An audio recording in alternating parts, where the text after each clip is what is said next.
Spirit का sequel, SRK और रजनीकांत का collaboration, Deepika may be Maddock के हॉरर कॉमेडी यूनिवर्स को ज्वाइन कर सकती हैं और इसके अलावा टाइगर श्रॉफ की एक और नई मूवी एंड क्या मैंने बताया, अजय देवगन का एक और नया रीमेक। बहुत सारी बातें हैं करने के लिए, लेकिन चलो अजय देवगन की बात से ही शुरू करते हैं। तो मोहनलाल की अभी 2025 में रिसेंटली एक मूवी आई है तुडरम करके। तो ऐसा सुनने को मिल रहा है कि अजय देवगन ने ऑलरेडी उस पर हाथ रख दिया है, मतलब इसके डायरेक्टर से उनकी बातचीत चल रही है ताकि वो उसका हिंदी रीमेक कर पाए। I mean at this point Mohanlal को अपने दिमाग में अजय देवगन रख के ही एक्टिंग करनी चाहिए ताकि उसका हिंदी रीमेक आसानी से बन पाए। फिर पिछले फ्लिक द न्यूज में भी बात करी थी कि राही अनिल बर्वे जो कि तुम्बाड के डायरेक्टर है, उनकी दूसरी मूवी आने वाली है जो कि माया सबा है। इसमें जावेद जाफरी होंगे और अभी उसका एक हल्का सा टीजर और साथ में उसकी रिलीज डेट भी बता दी गई है। 16 जनवरी को मूवी रिलीज हो रही है, मैं जा रहा हूँ पहले दिन। फिर एक बहुत ही इंटरेस्टिंग से अनाउंसमेंट में आमिर खान ने अपनी अगली मूवी भी बता दी। ये हैप्पी पटेल खतरनाक जासूस है इस पूरी मूवी का नाम, और इसका प्रोमो भी उतना ही इंटरेस्टिंग है जितना इसका नाम था। इसको इन्होंने वीरदास के साथ मिलकर शूट किया हुआ था जो कि इस मूवी के मेन एक्टर भी होंगे, लेकिन इसमें इमरान खान और आमिर खान भी अपीयरेंसेस में देखने को मिलेंगे। अब कितनी वो नहीं पता,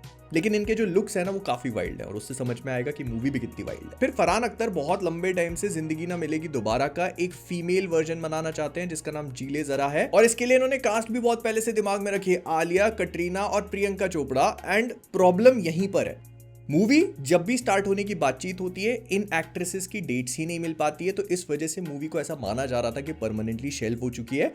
लेकिन अभी रिसेंटली फरहान अख्तर ने कंफर्म किया कि हमें बहुत मेहनत लगी, लेकिन अब फाइनली सब चीजें स्ट्रेटन आउट हो चुकी हैं और हम लोग बहुत ही जल्दी स्टार्ट करेंगे। सो या अगर तुमको जिंदगी ना मिलेगी दोबारा का कुछ डिफरेंट देखना है तो इट माइट एक्चुअली रिलीज। फिर बॉर्डर 2 का टीजर जो है उसकी डेट हमें मिल चुकी है, 16 दिसंबर को ये रिलीज होगा जो कि विजय दिवस है। मतलब जो 1971 का वॉर था तो इसी दिन इंडिया ने जीत डिक्लेयर करी थी, तो ये मूवी क्योंकि उसी वॉर के ऊपर फोकस करने वाली है, तो इस दिन 16 दिसंबर को इसका टीजर आएगा। मैं अनफॉर्चुनेटली इसको कवर नहीं कर पाऊंगा because I might be travelling then. फिर दिलराजू जो है उन्होंने रिसेंटली कुछ ऐसी मूवीज है जिनको कंफर्म किया। सबसे पहले तो संक्रांति की वास्तुनाम, जो कि हमने पहले भी बात करी है फ्लिक द न्यूज में, अक्षय कुमार इसका हिंदी रीमेक बनाना चाह रहे थे।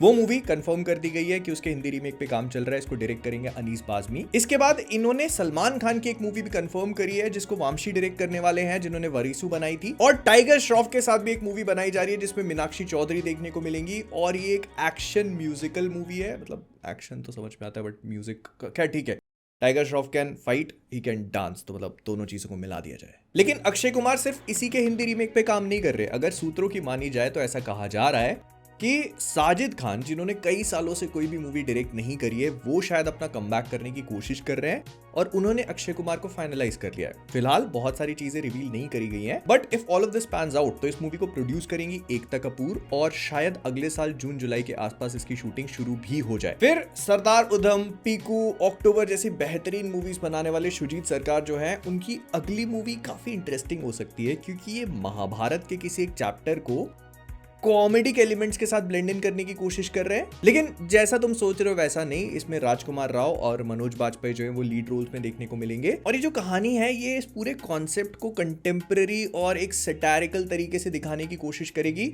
टू बी ऑनेस्ट मुझे भी बहुत अच्छे समझ में नहीं आ रहा कि क्या है, बट इसमें विनीत कुमार सिंह और सौरभ शुक्ला भी हैं। मूवी की फिल्मिंग शुरू होगी 2026 में। फिर दीपिका जो है वो मैडॉक हॉरर कॉमेडी यूनिवर्स को ज्वाइन कर सकती हैं। ऐसा बोला जा रहा है कि इन लोगों ने दीपिका को एक ऐसा रोल पिच किया है जो कि शाकचुनी का है। ये बंगाली फोकलोर से इंस्पायर्ड एक भूत होती है जो कि काफी खतरनाक है, मतलब ऐसा बोला जाता है। लेकिन ऑफर सिर्फ एक मूवी का नहीं है, एक दूसरी फिल्म भी है जिसको मैडॉक वाले एक बड़े स्केल पे बनाना चाहते हैं। ये फैंटेसी मूवी होगी और उन्होंने दीपिका को ही इस रोल के लिए चूज किया है। दीपिका को सब चीजें पसंद आई हैं, बट शी हैज सेड कि वो पूरी स्क्रिप्ट पढ़ना चाहती हैं, उसके बाद ही डिसाइड करेंगी। लेकिन हाँ, मतलब जहां धुआं होता है वहीं आग, जहां आग होती है वहीं धुआं होता है। फिर रणबीर कपूर जो है उन्होंने डिसाइड किया है कि राज कपूर का जो स्टूडियो था आरके फिल्म्स का, उसको रिवाइव करने का। एंड अनआयरॉनिकली इसकी पहली मूवी जो उनका 1956 वाली चुपके चुपके मूवी थी, उसी का रीमेक हो सकता है। ये एक बहुत ही सिंबॉलिक मूव है जिसके लिए उन्होंने दीपिका को चूज किया है। मतलब दीपिका इस मूवी में फीमेल लीड देखने को मिलेंगी। हो सकता है कि रणबीर कपूर इसमें खुद एक्टिंग करे और इसकी कहानी और इसके डायरेक्शन की रिस्पॉन्सिबिलिटी दी गई है अयान मुखर्जी को, जो पिछले कई महीनों से इसकी स्क्रिप्ट पे काम कर रहे हैं। अच्छा, हमको इंस्टाग्राम पे तो बता रहे हैं कि ब्रह्मास्त्र 2 लिख रहे हैं, इधर कहानी कुछ और ही पता चल रही है। ये एक लव स्टोरी होगी जो इंटरनेशनली एक बहुत ही बड़े लेवल पे शूट करी जाएगी, बड़ी बड़ी लोकेशंस होंगी इसमें, और इसको शायद ऑफिशियली अभी 14 दिसंबर को अनाउंस भी कर सकते हैं। उसी सेम दिन राज कपूर साहब का बर्थडे भी है। फिर एक दीवाने की दीवानियत जैसी मास्टरपीस ब्लॉकबस्टर मूवी देने वाले मिलाप जावेरी साहब जो हैं, उन्होंने टाइगर श्रॉफ को चूज किया है अपनी अगली मूवी के लिए। ऐसा कहा जा रहा है कि एक एक्शन एंटरटेनर है and tiger Shroff almost locked in है। हर पिक्चर में लॉक्ड इन होता है, बट इसकी पूरी पिक्चर की शूटिंग जो है 2026 की शुरुआत से शुरू हो जाएगी। मतलब बोलने का पॉइंट है कि नहीं मुझे नहीं पता, चलो अगली वाली न्यूज बता के फिर बोल देता हूं, तो एक साथ कंबाइन हो जाएगा। टाइगर श्रॉफ की एक और मूवी आ रही है जिसकी फिल्मिंग शुरू हो चुकी है। मैं बात कर रहा हूं लग जा गले की। इसमें टाइगर श्रॉफ के अलावा लक्ष्य और जानवी कपूर दोनों होंगे। इसको राज मेहता डायरेक्ट कर रहे हैं, जिन्होंने इससे पहले जुग जुग जियो और गुड न्यूज जैसी मूवीज बनाई हैं। 20 दिन का स्केड्यूल है मुंबई में, उसको रैप अप करने के बाद कहानी आगे बढ़ेगी। ऐसा बोला जा रहा है कि टाइगर श्रॉफ इसमें विलन का रोल प्ले करेंगे, लक्ष्य जहां पर मेन प्रोटैगनिस्ट होंगे। और फिर ये भी वो जो पूरी लाइन थी ना, वो मैं यहां पर कर देता हूं, दोनों पिक्चर का एक साथ मान लेना। ऐसा कहा जा रहा है कि टाइगर श्रॉफ के लिए ये एक एकदम ग्राउंड ब्रेकिंग रोल है। ऐसी कहानी और ऐसा रोल उन्होंने अभी तक नहीं किया।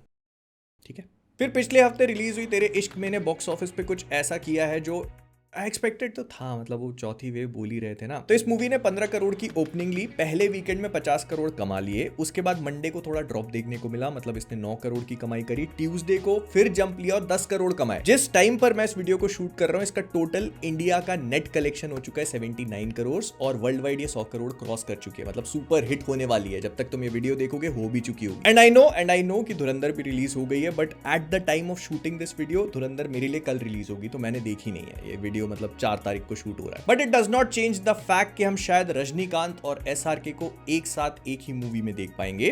बिकॉज अगर सूत्रों की मानी जाए तो ये कहा जा रहा है कि जेलर 2 जिसकी शूटिंग अभी अभी स्टार्ट होने वाली है, उसमें एक कैमियो अपीयरेंस के लिए एसआरके से पूछा गया है। बातचीत चल रही है, फिलहाल कोई कंफर्मेशन नहीं है, बट यू गाइज नो अगर कुछ होना भी है तो ये लोग पहले अनाउंस कर देंगे, हो रहा है जाके देख लेना, मतलब तो दैट पता चल ही जाएगा। इसलिए कहता हूं सब्सक्राइब करो, पर तुम करते नहीं हो। फिर रणवीर सिंह की धुरंधर कल रिलीज होने वाली है और उससे पहले ही सारी चीजें कंट्रोवर्सी में जा चुकी हैं। You guys know what I am talking about. अभी 56th international film festival of India चल रहा था गोवा में, जहां पर रणवीर सिंह जो है वो ऋषभ शेट्टी को ग्रीट कर रहे थे। तो उन्होंने वहां पर कुछ ऐसे जेस्चर्स किए जो उनको नहीं करने चाहिए थे। कांतारा और उसके चैप्टर 1 में जिस तरह से ऋषभ शेट्टी ने परफॉर्म किया है, रणवीर कुछ वैसे ही करने की कोशिश कर रहे थे, but it turned out to be a clown show. उन्होंने उस चीज पर एक ह्यूमर देने की कोशिश करी जो वो बिल्कुल भी नहीं है। एंड इसका सिंपल सा रीजन है मिस इन्फॉर्मेशन या फिर लैक ऑफ इन्फॉर्मेशन। और ऑफ कोर्स जो भी उन्होंने कहा, जो भी उन्होंने किया, उस चीज से बहुत सारे लोग ऑफेंड हो गए और उनके ऊपर काफी सारी एफआईआर वगैरह भी हो चुकी हैं। अब इसका धुरंधर पे कितना असर पड़ेगा ये तो वक्त ही बताएगा। मतलब तुम लोग को शायद पता चल चुका होगा, मैं अगर कर पाया तो यहाँ पर वो सेगमेंट डाल दूंगा। और धुरंधर के बॉक्स ऑफिस कलेक्शन थोड़े सरप्राइजिंग निकले। एक्चुअली जब ये रिलीज नहीं हुई थी तब लोगों ने एक्सपेक्ट किया था कि 20 करोड़ से ज्यादा बड़ी ओपनिंग नहीं ले सकती।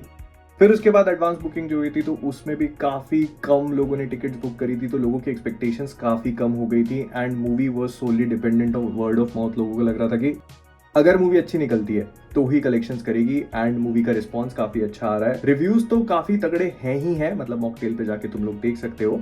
लेकिन इसके अलावा जो इसके बॉक्स ऑफिस कलेक्शंस हैं वो भी काफी सरप्राइज कर रहे हैं लोगों को। इसने पहले दिन में 28 करोड़ की ओपनिंग ली, उसके बाद 32 करोड़ और डे 3 पे इसने 40 करोड़ कमा करके 100 करोड़ इंडिया में नेट कलेक्शन कर लिए हैं। वर्ल्ड वाइड 135 करोड़ से ऊपर निकल चुके हैं, which is actually a very good number. और पता है इससे एक चीज और भी समझ में आती है कि मॉकटेल की रेटिंग का हाथ कोई नहीं पकड़ सकता। मतलब तुम एक बार जा करके देखो, लोगों ने जो वर्डिक्ट दी है उसके बाद बॉक्स ऑफिस कलेक्शंस दोनों चीजें मैच हो रही है। ऐसा नहीं कि ट्विटर पे कुछ बोल रहा है, कहीं और कुछ बोल रहा है। जय मॉकटेल।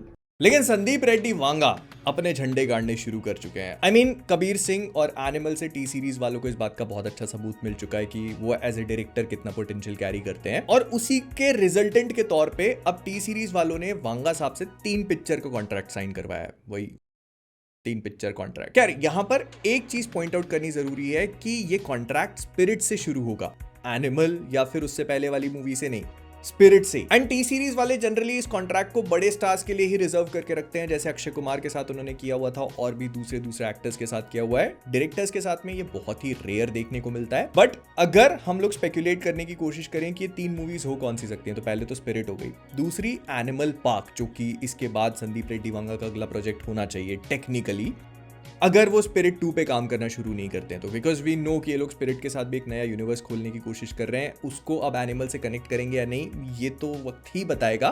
बट हाँ, रूमर्स हैं कि इसमें रणविजय जो कि रणबीर कपूर का कैरेक्टर था, उसका कैमियो या उसकी अपीयरेंस हो सकती है। I guess will find out when we watch it. लेकिन हाँ, अगर थर्ड मूवी की बात करें तो एनिमल पार्क के बाद या तो ये एनिमल किंगडम पे मूव करेंगे, मतलब उसको और एक्सपैंड करते हुए एक थर्ड पार्ट लेके आएंगे, या फिर स्पिरिट का सीक्वल भी आ सकता है। जहां तक मुझे लगता है ये नई आईपी होने के चांसेस थोड़े कम है, क्योंकि वांगा साहब जो है वो भी अब सिनेमैटिक यूनिवर्सेस की तरफ बढ़ने लगे हैं। बट देखते हैं, जो कुछ भी होगा देखेंगे। मैं मिलता हूं तुमसे अगले वाले में। अगर पसंद आया तो लाइक करना। टाड़ा।